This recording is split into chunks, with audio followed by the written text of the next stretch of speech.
Makes us feel empty. What does church hurt look like? Well, I think you got to figure it out in your context. Here's a couple things, 6 things that might have been church hurt in the past. Number 1 is gossip.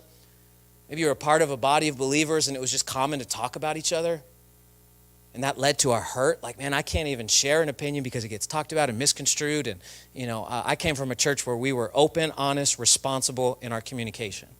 OHR was always our thing. When we have staff meetings, OHR. Hey, guys, we're going to have an OHR conversation. What does that mean?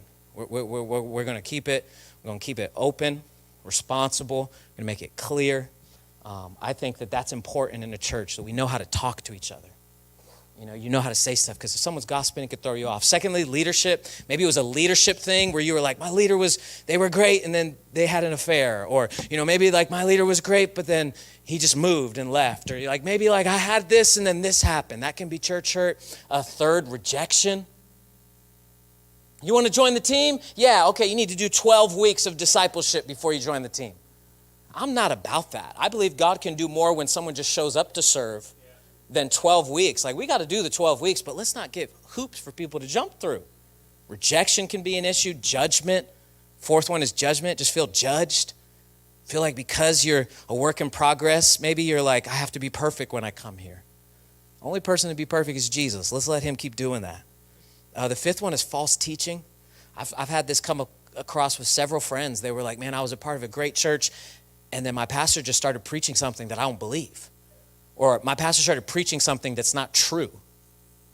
He started getting on a different gospel, or he got on a prosperity kick, or, he got on an inclusive kick. And that's not in the scriptures. That can be something. And then last, number 6, unhealthy expectations can lead to church hurt. Like, can we sit here for a second? Because your expectation on the house of God determines a lot. If the house of God is a place you come on a Sunday and you're expecting to be able to sit and talk to somebody for 20 minutes or 30 minutes and open up about your issues and open about your life, like sometimes that happens and it's great. Like, I see it all the time. Our team is very trained. When they know someone wants to talk, they'll take them to a different room. We'll go into this theater, pray with them. But like a lot of times we have an expectation that a church is supposed to be this place where I come in and everybody's like, it's perfect. And like I said earlier, the church is just meant to be the beginning of something. We are a body of believers that now on a Sunday we get catapulted back into the world so that we can go advance the mission of God. Before we launched our church, we were doing Bible studies, quote unquote. We were meeting at the Rotunda. We were meeting at some warehouse down here in the village. And so many people were like, why are you calling it Bible studies? Like, when's church? And I'm like, no, it's still Bible study. We don't launch till January.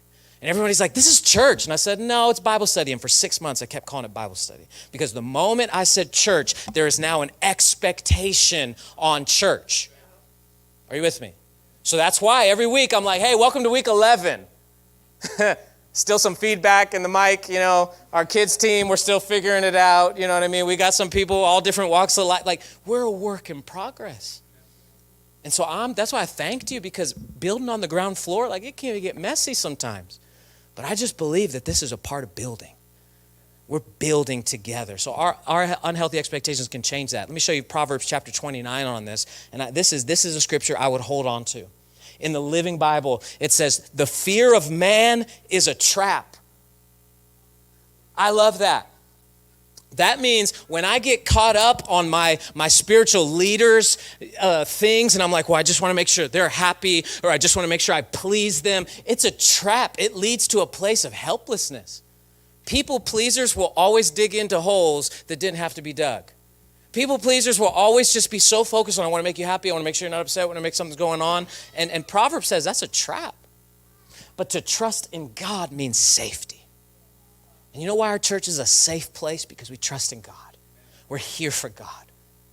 I sat with my leadership team this week. They shared some things and I said, okay, let's adjust. Let's find a way, because I'm not here so that I can be the preacher and we got a church. I'm here to trust God.